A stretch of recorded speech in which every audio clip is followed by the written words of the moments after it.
अस्सलाम वालेकुम। मैं ਤੁਹਾਡਾ ਲੱਕੀ ਭਾਈ ਆਪਣੀ ਹੀ ਜਾਤੀ ਚੈਨਲ ਤੋਂ ਤੁਹਾਡੇ ਨਾਲ ਗੱਲ ਕਰ ਰਿਹਾ ਤੇ ਅੱਜ ਵੀ ਮੈਂ ਬਾਗ ਤੇ ਫਿਰਦਾ ਫਿਰਦਾ ਆਇਆ ਨੂੰ ਆਇਆ ਤੇ ਦੇਖਿਆ ਕਿ ਹੁਣ ਨਾ ਜਿਹੜੇ ਹੈਗੇ ਨਾ ਅਨਾਰਾਂ ਨੇ ਫਲ ਕਾਫੀ ਚੱਕ ਲਿਆ। ਅੱਲਾ ਖੈਰ ਕਰੇ। ਤਾਂ ਦੇਖੋ ਨਾ ਆ ਸਾਰੇ ਅਨਾਰਾਂ ਨੇ ਹੁਣ ਫੂਲ ਲੱਗਣੇ ਸ਼ੁਰੂ ਹੋ ਗਏ। ਸਾਰੇ ਅਨਾਰਾਂ ਨੂੰ ਅੱਛੇ ਤਰੀਕੇ ਨਾਲ ਫੂਲ ਲੱਗ ਗਿਆ। ਸਾਰੇ ਫੂਲ ਹੀ ਫੂਲ ਹੋ ਗਏ। ਹੁਣ ਇੱਧਰ ਬਾਕੀ ਅਨਾਰ ਵੀ ਆ, ਇੱਧਰ ਵੀ ਹੈ ਵਾ। ਹੁਣ ਤੁਹਾਨੂੰ ਇੱਧਰ ਪਤਾ ਨਹੀਂ ਇਹ ਨਜ਼ਰ ਆਉਂਦੇ ਜਾਂ ਨਹੀਂ ਆਉਂਦੇ ਵੀਡੀਓ ਦੇ ਵਿੱਚ।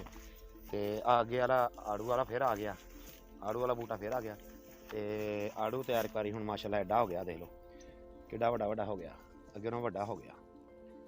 ਤੇ ਇਹ ਵੀ ਮਾਸ਼ਾਅੱਲਾ ਸਾਰੇ ਹੁਣ ਵੱਡੇ ਹੋ ਰਹੇ ਆ ਤੇ ਆਸਤਾ ਆਸਤਾ ਇਹ ਵੀ ਪੱਕਣ ਦੇ ਕਰੀਬ ਆ ਰਹੇ। ਬਾਕੀ ਆ ਸਾਰੇ ਅਨਾਰ ਸਾਰੇ ਜਿਹੜੇ ਨਾ ਇਸ ਟਾਈਮ ਫਲ ਚੁੱਕਣਾ ਸ਼ੁਰੂ ਕਰ ਦਿੱਤਾ ਵਾ।